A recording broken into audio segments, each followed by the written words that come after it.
नमस्कार, स्वागत है आपका drdrx.com के इस यूट्यूब चैनल पे और मैं आप लोगों का अपना फार्मासिस्ट पवन कुमार। तो आज हम बात करेंगे फर्स्ट एड किट की और कैसे इसको हम घर में बनाएं और क्या क्या उसमें आइटम्स हम रखें ताकि हम ज़रूरत पड़ने पर उसका इस्तेमाल कर सकें।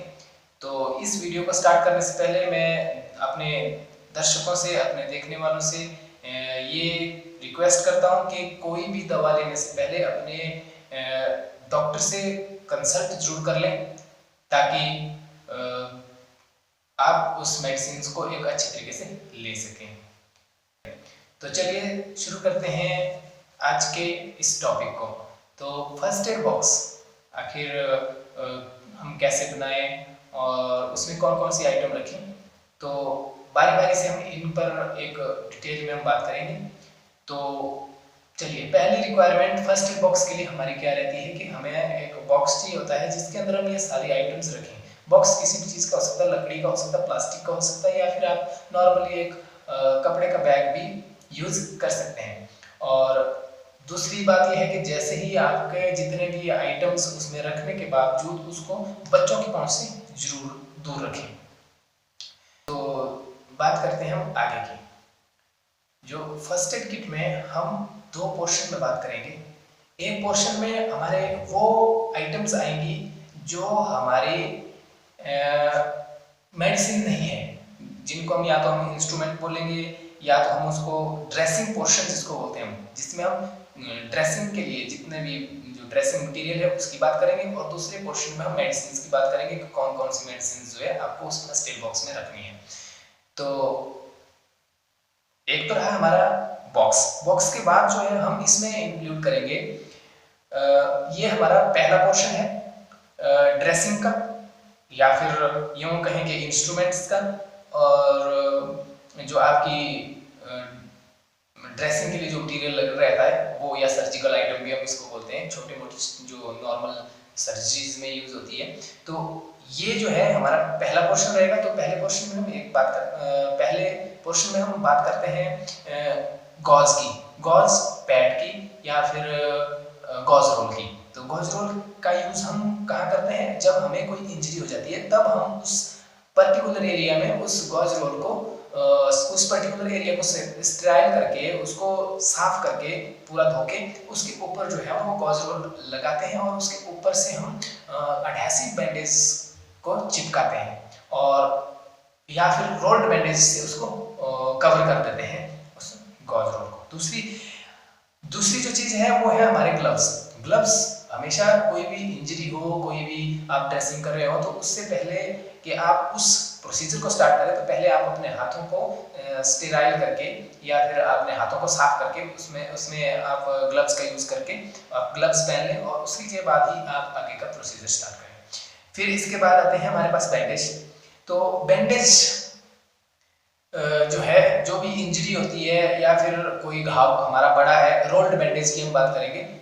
ये एक लंबा होता है और अलग अलग साइज में आपको ये मार्केट में मिलेगा, और आपको डिसाइड करना कि आपने कौन सा साइज जो है वो आपने सिलेक्ट करना और कौन से साइज को आप अपने पास रखेंगे, उस फर्स्ट एड बॉक्स में रखेंगे। तो उसका यूज़ ये है कि आपकी जब इंजरी, कोई बड़ी इंजरी हो जाती है या मतलब जो घाव है वो काफ़ी बड़ा हो, तो उसके ऊपर जो है इसको हम रोल करेंगे। इससे पहले का प्रोसीजर ये है कि इससे पहले भी हम कोई और चीज़ इसमें अप्लाई करेंगे, उसको स्टेराइल कर लेंगे, और पूरा का पूरा प्रोसीजर में आपको बता दूंगा कि आपको स्टेराइल कैसे करना है, कैसे कैसे जो है आपको वो इंजरी को मतलब उसको आपने बैंडेज जो है लास्ट में आपको अप्लाई करेंगे।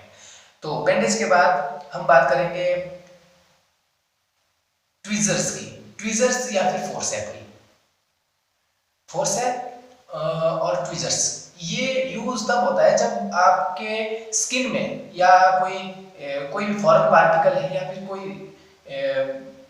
मान के चलो कांटा ही लग गया है, वो कांटे को अगर निकालना है तो उसके लिए आप यूज करेंगे ट्वीजर्स या फिर फोर्सेप का। या फिर आपके कोई घाव हो गया हो, उसके अंदर कोई चीज चली गई हो, धंस गई हो, तो उसको निकालने के लिए आप यूज करेंगे ट्वीजर्स का। इसके बाद हम बात करेंगे सीजर्स की। सीजर्स जो है हमारे लिए बहुत ही जरूरी इंस्ट्रूमेंट होता है फर्स्ट एड बॉक्स में। सीजर से हम कोई भी चीज काटना हो, और हाँ एक बात ध्यान रखें कि जो सीजर्स आप फर्स्ट एड बॉक्स में यूज कर रहे हैं, या दो प्रकार की रखो, या तो फिर उस जो सीजर्स हैं उसे स्टेराइल करके, अगर आप स्किन का कोई पार्ट आपका डैमेज हो गया हो या फिर स्किन आउट हो गई हो, तो उसको काटने के लिए आप जो है उस सीजर का यूज डायरेक्टली ना करके उसको पहले स्टेराइल कर लो। स्टेराइल करने का प्रोसीजर है कि अगर आपका स्टेनलेस स्टील का जो सीजर्स है उसे आप 15 मिनट तक गर्म पानी में, हॉट वाटर में उसको जो है बॉयल करें, और उसके बाद ही आप उसे अपनी स्किन को काटने के लिए यूज करें। बाकी जो और चीजों को काटने के लिए आप दूसरी जो सीजर है या कैंची जिसको हम बोलते हैं उसको यूज कर सकते हैं, और हमेशा स्टेनलेस स्टील की ही को जो है वो ये सीजर यूज करें। तो सीजर्स के बाद आता है हमारा instant cold pack. Instant cold pack की इंस्टेंट कोल्ड पैक जो है वो हमारा तब यूज होता है जब हम कभी किसी बर्न या फिर ऐसे सब्सटेंसेस जो ज्वलनशील पदार्थ होते हैं उनके कांटेक्ट में हमारे स्किन आ जाती है, तो हम उस वक्त जो है हम इंस्टेंट कोल्ड पैक का यूज करते हैं। तो इसके बाद हम बात करेंगे सेफ्टी पिन की। सेफ्टी पिन भी आपको जो है फर्स्ट एड बॉक्स में रखना है, और इसके हमारे पास बहुत सारे यूजेस हैं कि सेफ्टी पिन कहीं भी यूज हो सकता है। जैसे आपको कोई बैंडेज स्टिच करनी है, या फिर आपको कोई मतलब इंजरी के दौरान जो है आपके जो कपड़े हैं वो फट गए हैं, उसके दौरान जो है आपको वो स्टिच करने के लिए जो है आपको सेफ्टी पिन का यूज किया जाता है। और भी काफ़ी सेफ्टी पिन्स के यूज हैं। यदि आप स्किन के अंदर भी कोई भी इंस्ट्रूमेंट या कोई भी चीज़ आप लगा रहे हैं, डाल रहे हैं, तो उसे आप स्टेराइल कर लें। स्टेराइल का प्रोसीजर वही रहेगा। कुछ लोग ऐसे होते हैं कि वो स्टेराइल करने के लिए स्पिरिट का यूज करते हैं। स्पिरिट का यूज जो है वो स्टेराइल करने के लिए कोई मान्य नहीं है, पर यदि आप अवेलेबल नहीं हो तो स्पिरिट का भी आप यूज कर सकते हैं। तो इसके बाद हम बात करेंगे एडहेसिव बैंडेज को लगा देते हैं। एडहेसिव बैंडेज भी काफ़ी टाइप के होते हैं, कोई मेडिकेटेड होता है, कोई नॉन मेडिकेटेड होता है, तो उसका यूज़ हम उसके हिसाब से करेंगे। अगर मेडिकेटेड है तो हमें स्टेराइल करने के बाद डायरेक्ट वो लगाना है, अगर मेडिकेटेड नहीं है तो हमें उससे पहले एंटी फंगल या फिर एंटी माइक्रोबियल जो भी हमारे पास ऑइंटमेंट है या फिर कोई दूसरे जो भी मेडिसिन है उसको लगाने के बाद हम उस बैंडेज को ऊपर से चिपका देंगे। ये हमारे छोटी इंजरीज के लिए यूज होता है। और इसके बाद हम एडहेसिव बैंडेज की बात कर रहे थे, तो अब हम बात करेंगे इलास्टिक बैंडेज की। इलास्टिक बैंडेज, अगर ये बैंडेज जो है हमारे डिफरेंट बहुत सारे अलग अलग साइज की आती है मार्केट में, और इनका साइज के अनुसार आपके जो बॉडी का जो पार्ट है उसके साइज के अनुसार जो है इसकी सिलेक्शन होती है। तो इसका यूज जिसको हम हिंदी में गर्म पट्टी बोलते हैं, इलास्टिक बैंडेज।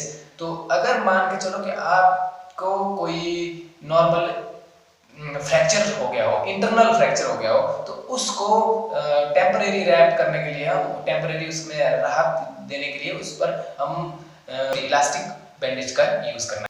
इसके बाद हम बात करते हैं थर्मोमीटर की। थर्मोमीटर हमारे बॉडी के टेम्परेचर को चेक करने में यूज होता है, और हमारे बॉडी का जो नॉर्मल टेम्परेचर रहता है तो 97 और 98 डिग्री फ़ारेनहाइट के बीच में, या फिर 37 डिग्री सेल्सियस के आसपास रहना चाहिए। अगर इसमें कोई फ्लक्चुएशन हो, या फिर आपको जैसे मान के चलो 99 या फिर इससे एबव आपका चला जाता है फ़ारेनहाइट में, तो आपको उसके अनुसार जो है, अगर आपको पता लगता है कि आपके शरीर को आपको फीवर है, तो इसके लिए हम यूज करते हैं थर्मोमीटर का। अब हम बात करते हैं एडहेसिव टेप की। एडहेसिव टेप, जैसे कि मैंने आपको स्टार्टिंग में बताया था कि जैसे हमारी कोई इंजरी हो जाती है उस पर हम गॉज रोज अप्लाई करते हैं, उसके बाद जो है हम एडहेसिव टेप का यूज करते हैं। तो वो हम डायरेक्टली जो है एडहेसिव टेप का यूज तभी करते हैं। ये एक चिपकने वाला सेमी ट्रांसपेरेंट टेप होता है, और यदि आपको कोई इंजरी हो जाती है उसके बाद आप उसकी ड्रेसिंग करने के एट लास्ट में जो है उस पर आप एडहेसिव टेप से उसको चिपकाते हैं। इसका यूज डायरेक्टली हम वही करते हैं। इसके बाद हम बात करेंगे कॉटन रोल की।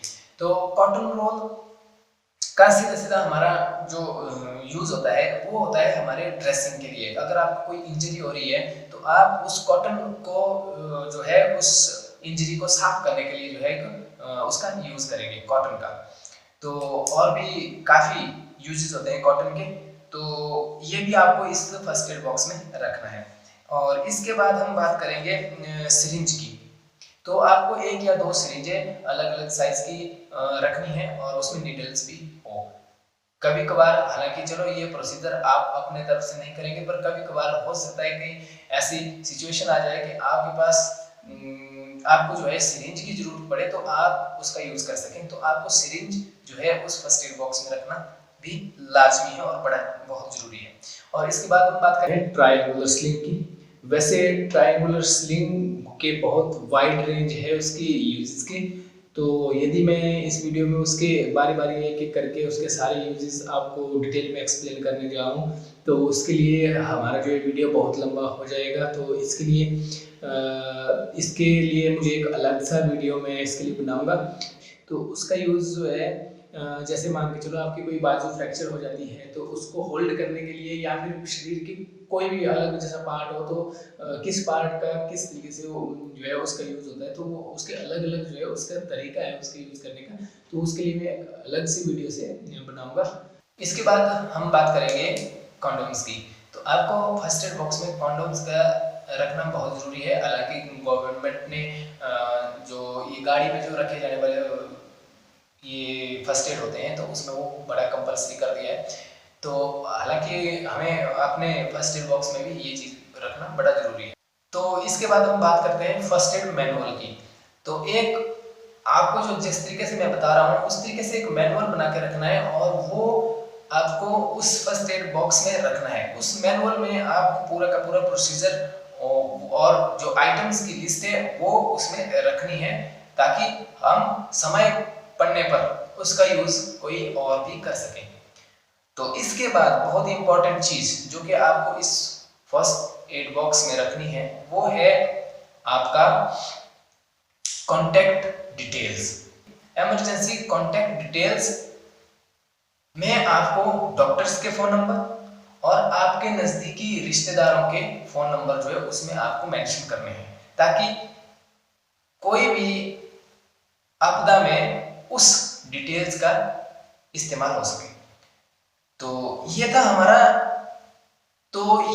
पहला पोर्शन। इसके अंदर हमने बात की ड्रेसिंग पोर्शन की, जिसके अंदर हम ड्रेसिंग के लिए जो जो इंस्ट्रूमेंट यूज होते हैं, जो जो मटेरियल यूज होता है ड्रेसिंग के लिए, और उसकी। अब हम बात करेंगे मेडिसिन प्रपोर्शन की। इसमें आप कौन कौन सी वो मेडिसिन हैं जो आप इस फर्स्ट एड बॉक्स में रख सकते हैं उसके बारे में हम बात करेंगे। और आप इसको अपने बेस पे भी रख सकते हैं। हालांकि इन दवाओं को यूज करने से पहले आपको फार्मासिस्ट या फिर आपके डॉक्टर से कंसल्ट करना बहुत ही जरूरी है। तो अब मेडिसिन पोर्शन में बात करते हैं हम स्टार्टिंग से कि नॉर्मल सलाइन की या एनएस की या फिर स्टेराइल वाटर की। मेनली स्टेराइल वाटर मतलब ऐसा पानी जो स्टेराइल हो, मतलब जो बिल्कुल साफ हो, छना हुआ हो, या फिर उबला हुआ पानी। वो ठंडा होने के बाद किस कंडीशन में, जब कोई इंजरी हो जाए तो उस इंजरी को साफ करने के लिए। यदि आपके पास कोई भी और चीज अवेलेबल नहीं है तो आप स्टेराइल वाटर का यूज करेंगे उस इंजरी को साफ करने के लिए। और स्टेराइल अगर वाटर नहीं है आपके पास या फिर नॉर्मल सलाइन भी आपके पास नहीं है, तो आप नॉर्मल टैप वाटर को यूज कर सकते हैं। उसको उबालना है 15 मिनट तक, और 15 मिनट के बाद उसको ठंडा करना है। ठंडा करने के बाद जो है आप उससे जो भी वुंड्स हैं, जो भी इंजरी हुई है, उसको आप साफ कर सकते हैं। तो इसके बाद जो है दूसरी जो मेन रिक्वायरमेंट है वो है पोविडीन आयोडीन ऑइंटमेंट या फिर सॉल्यूशन। ये दो प्रकार से आपको मिलेगा, या तो ऑइंटमेंट के रूप में मिलेगा या फिर आपको ये लिक्विड में मिलेगा। तो दोनों में से कोई भी आप सिलेक्ट कर सकते हैं या फिर दोनों भी रख सकते हैं, वो आप पर डिपेंड करता है। तो इसका यूज हम कैसे करेंगे? इसका यूज जैसे ही अगर आपकी कोई इंजरी हो जाती है तो पहले तो आपने उसको साफ किया, बढ़िया से साफ कर दिया, उसको स्टेराइल किया। और आपने कभी कभार आप स्पिरिट का भी यूज करते हैं उस इंजरी को साफ करने के लिए, पर स्पिरिट जो है वो आपको जलन कॉज करता है स्टार्टिंग में। तो आप डायरेक्टली भी पोविडीन आयोडीन जो है उसके बाद आप उस इंजरी पर या उस घाव पर लगा सकते हैं। तो पोविडीन आयोडीन के बाद हम बात करेंगे सिल्वर सल्फर डाइजीन का।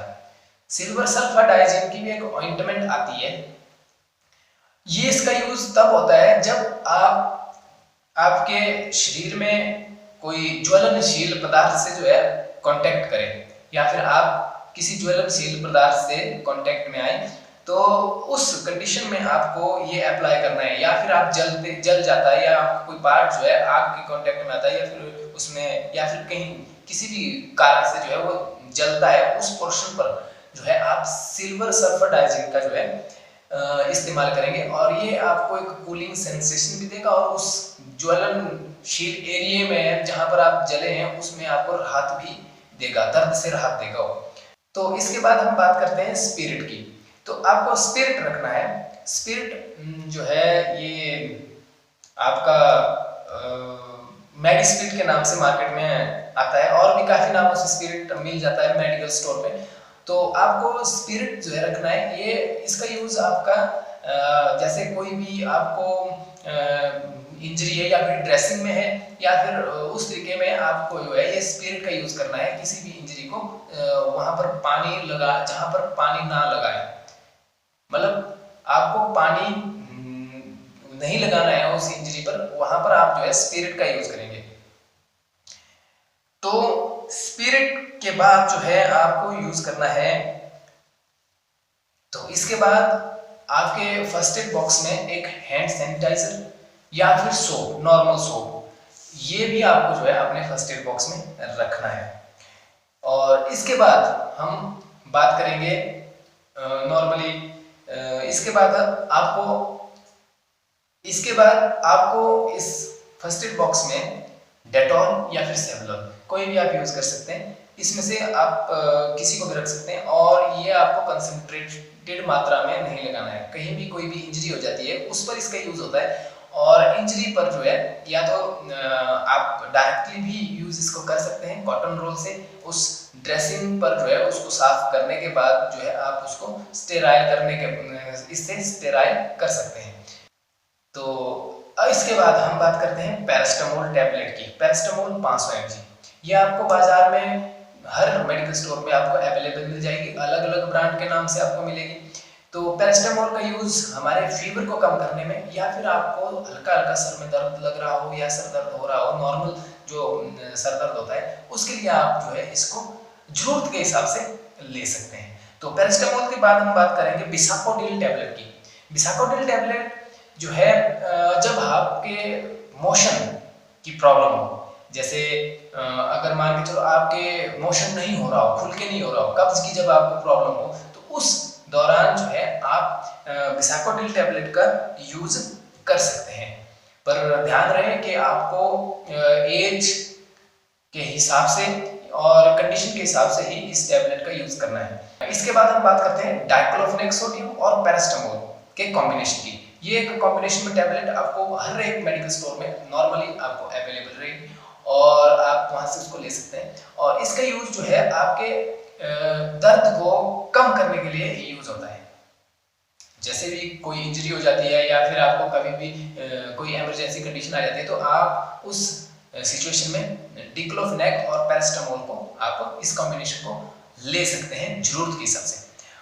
और इसके बाद ORS सैचेट की बात करेंगे। ORS सैचेट आपके फर्स्ट एड बॉक्स में आप नॉर्मली इसको किसी की भी बिना परमिशन के आप बिना किसी ये के रख सकते हैं। इसका यूज तब होता है जब काफी अधिक मात्रा में लूज मोशन हो रहे हो या डिहाइड्रेशन की प्रॉब्लम हो रही हो, तो उस सिचुएशन में, उस कंडीशन में आप जो है इस ORS सैचेट या फिर ORS लिक्विड का यूज कर सकते हैं। ORS का यूज करने का तरीका रहेगा कि आपको एक पाउच जो आता है ORS का, वो आप 1 लीटर पानी में आपको उसको जो है यूज करना है, और उसको आपको 1 घंटे के अंदर अंदर जो है उसका इस्तेमाल करना है। तो अब हम बात करते हैं क्लोट्रिमाजोल टैबलेट की या फिर ऑइंटमेंट की। तो ये आपका या फिर कोई इंजरी हो जाती है, ऑइंटमेंट का यूज़ आप इंजरी के दौरान कर सकते हैं, उस पर भी आप ले सकते हैं। ये एक एंटी फंगल ड्रग है जो आपके फंगस अटैक से आपको बचाती है, और यदि आपकी कोई इंजरी हो जाती है तो उस पर भी आप जो है क्लोट्रिमाजोल टैबलेट का यूज़ आप टैबलेट का यूज़ भी कर सकते हैं। और आप जो है ये मेडिसिन जो है आप ले सकते हैं, तो भी आप जो है इस मेडिसिन को ले सकते हैं। इसके बाद हम बात करते हैं मेफेनामिक एसिड्स और डाइसाइक्लोमिन की। मेफेनामिक एसिड और डाइसाइक्लोमिन टैबलेट्स आपको हर किसी मेडिकल स्टोर पे नॉर्मली आपको अवेलेबल मिलेगी।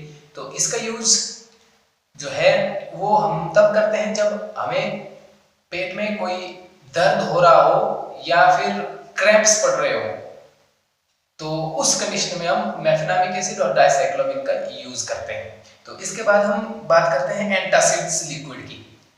तो एंटासिड लिक्विड्स का यूज हम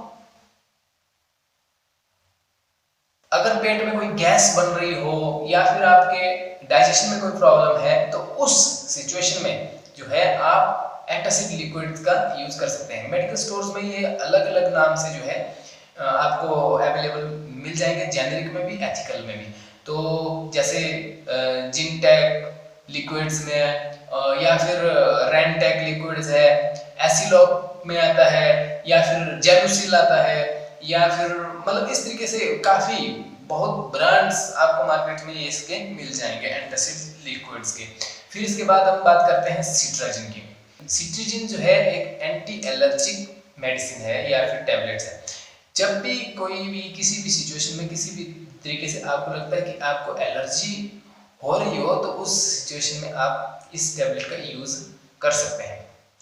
या फिर एक और भी रहता है इसका लीवोसिट्राजिन, तो उसका भी सेम फंक्शन रहता है, पर ये भी आपको मेडिसिन जो है आपको डॉक्टर के परामर्श से ही लेनी है। तो यदि आपको नॉर्मल से हो रहा है तब भी आप इसको अपने बेस पे भी ले सकते हैं। तो एक और टैबलेट आती है एविल करके आती है, और इसमें आता है फेनिरामिन मैलेट। तो इसको भी आप यूज कर सकते हैं एलर्जी के लिए, ये भी एलर्जी के लिए ही यूज होती है ये टैबलेट। तो इसके बाद आता है पेंटोप्राजोल 40 mg टैबलेट। तो पेंटोप्राजोल यदि आपको मोशंस नहीं हो रहे हो, आपके गैस की प्रॉब्लम पेट में आ रही हो, तो उस कंडीशन में भी आप पेंटोप्राजोल 40 mg की टैबलेट ले सकते हैं। और आपको डिफरेंट मेडिकल स्टोर पे ये डिफरेंट नाम से आपको अवेलेबल रह जाएगी। जो भी मैं ये जो नाम बता रहा हूँ ये सॉल्ट के नाम है। आप इस सॉल्ट के नाम से कोई भी मेडिसिन किसी भी सिचुएशन के अपने बजट के अनुसार जो आप ले सकते हैं, चाहे जेनेरिक लो चाहे एथिकल हो। तो इसके बाद हम बात करेंगे रेनिटाडीन टैबलेट की। रेनिटाडीन टैबलेट दो कंसंट्रेशन में मिलेगी आपको मार्केट में, एक आपको 150 mg की मिलेगी और एक आपको 300 mg की मिलेगी। तो ये भी आपके गैस्ट्रिक या फिर गैस्ट्राइटिस या फिर गैस अगर नॉर्मल जैसी सिचुएशन में आपको गैस बन रही हो पेट में, तो उसके लिए इसका यूज होता है। तो अब अंत में जो मैं बात बता रहा हूँ वो बहुत ही ज़्यादा इम्पोर्टेंट है, और इसे मेरे जितने भी लिसनर हैं उनको जो है बड़े ध्यान से इस चीज़ को सुनना है कि यदि आपको किसी भी मेडिसिन से कोई भी एलर्जी हो तो वो मेडिसिन आप कभी भी ना लें। मैंने देखा है अपनी ज़िंदगी में कि कुछ एक पेशेंट्स जो है वो पैरासिटामोल से भी उनको एलर्जी होती है। तो उस कंडीशन में देख लें कि कहीं आपको पैरासिटामोल से एलर्जी तो नहीं है, या फिर किसी दूसरी मेडिकेशन जो भी मैंने बताई उससे आपको एलर्जी तो नहीं है। तो उस कंडीशन में आप उस मेडिसिन को ना लें और अपने डॉक्टर से परामर्श जरूर करें। तो ये रहा आपके लिए मेरा छोटा जैसा जानकारी से वीडियो। यदि आपको हमारे से या फिर आपको डिटेल में जानकारी चाहिए मेडिसिन से रिलेटेड, एलोपैथिक मेडिसिन से रिलेटेड या फिर आयुर्वेदिक मेडिसिन से रिलेटेड, तो आप हमारे नंबरों पर कॉल कर सकते हैं। तो मैं अपने नंबर्स या फिर जो हमारे नंबर्स हैं वो डिस्क्रिप्शन में लिख दूंगा, तो वहां से आप उन्हें देख के हमें कॉल भी कर सकते हैं या फिर हमारे साथ जो है बात भी कर सकते हैं। तो चलिए तब तक के लिए, अगले वीडियो तक के लिए नमस्कार। तो मिलेंगे अगले वीडियो में फिर, तब तक के लिए सब्सक्राइब और शेयर जरूर करें ताकि और लोगों को भी इस वीडियो का फायदा पहुंचे।